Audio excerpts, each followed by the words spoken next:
আসসালামু আলাইকুম। কেমন আছেন সবাই? টমস ওয়ার্ল্ডের নতুন একটি রেসিপি দেখার আমন্ত্রণ জানাই। আমার নিউজ ফিডে বেশ কিছুদিন ধরেই মাংসের আচারের ভিডিওগুলো খুব ঘুরপাক খাচ্ছিল। মাংসের আচারের বেশিরভাগ রেসিপিগুলোই ছিল গরুর মাংসের। আমি ভাবলাম আচার কেমন না কেমন হয়, তাই আমি ওই রিস্কটা না নিয়ে আমি চিকেন দিয়ে আজকে বানাচ্ছি। আশা করি আপনাদেরও ভালো লাগবে। আমি এখানে বোনলেস চিকেন নিয়েছি। চিকেনের মধ্যে আমি হলুদ, মরিচ এবং লবণ দিয়ে মাখিয়ে রাখছি। সরিষার তেলে তেজপাতা ফোড়ন দিয়ে আমি মাখিয়ে রাখা মাংসটা দিয়ে দিলাম। এটা একটু ভেজে নেব। এরপরে আমি 2টা রসুনের কলি এখানে ছাড়িয়ে নিয়েছি, সেই রসুনগুলো দিয়ে দিলাম। চিকেন আর রসুনটা একটু ভেজে নেব। প্রথমে শুকনো কড়াইয়ের মধ্যে আমি 5-6টা এলাচ, 1.5 চা চামচ জিরা এবং 1/2 চা চামচ মৌরি দিয়ে একটু ভেজে নিয়েছিলাম। সেটা আমি হালকা ব্লেন্ড করে নিয়েছি। বলতে সেটা আমি সম্পূর্ণ গুঁড়ো না করে একটু দানাদার রেখে তারপরে এটা গুঁড়ো করে নিয়েছিলাম।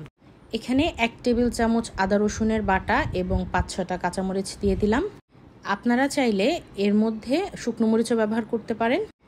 আর সাধারণত আচারের মধ্যে 5 ফোড়নের গুঁড়ো ব্যবহার করা হয়। আমি 5 ফোড়নটা ব্যবহার করিনি, কারণ আমার কাছে মনে হলো 5 ফোড়নের টেস্টটা মাংসের সাথে যাবে না। 2টো মাঝারি সাইজের পেঁয়াজ আমি কেটে এগুলো আলাদা আলাদা করে নিয়েছি, এগুলোর পার্টগুলো। তো সেই পেঁয়াজটা আমি এই চিকেনের মধ্যে দিয়ে একটু ভেজে নিচ্ছি।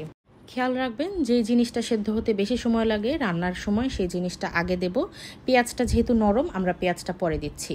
আর এখন আমি অ্যাড করলাম আমার তৈরি করা শাহি গরম মশলা। আর যেটা আমি ব্লেন্ডারে ভেঙে নিয়েছিলাম, এই যে সেই মশলাটার হাফ আমি এখন দেব, আর বাকিটুকু দেব রান্নার শেষে।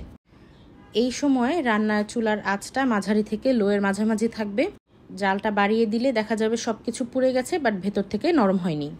এখানে আমি কালো গোলমরিচের গুঁড়াও একটু ব্যবহার করেছি। আপনাদের কাছে কালো গোলমরিচের গুঁড়ো না থাকলে আমরা প্রথমে যে মশলাটা তেলে গুঁড়ো করে নিয়েছিলাম সেই সময় কালো গোলমরিচ দিয়ে দেবেন, সেটা একসাথে গুঁড়ো করে নেবেন। অ্যাড করছি সামান্য দারচিনি পাউডার। এবার সব কিছু হাতে সময় নিয়ে জালটা কমিয়ে একটু ভেজে নিতে হবে। সব কিছু দেখলেই বোঝা যাবে এগুলো নরম হয়েছে, সেদ্ধ হয়ে গিয়েছে। ঠিক সেই পর্যায়ে আপনাকে কুকিংটা স্টপ করে দিতে হবে। যখন আপনি দেখবেন সব কিছু সেদ্ধ হয়ে গিয়েছে, তার নামানোর একটু আগে সেই ভেজে রাখা মশলাটা আমি এবার অ্যাড করে রান্নাটা শেষ করছি। এরকম আচার আমি কখনো আগে বানাইনি, তো এটাই আমার একটা এক্সপেরিমেন্টাল কুকিং ছিল, যেটার রেজাল্টটা খুবই ভালো এসেছে। এবং 5 ফোড়ন অ্যাড না করাটা, that was a good decision.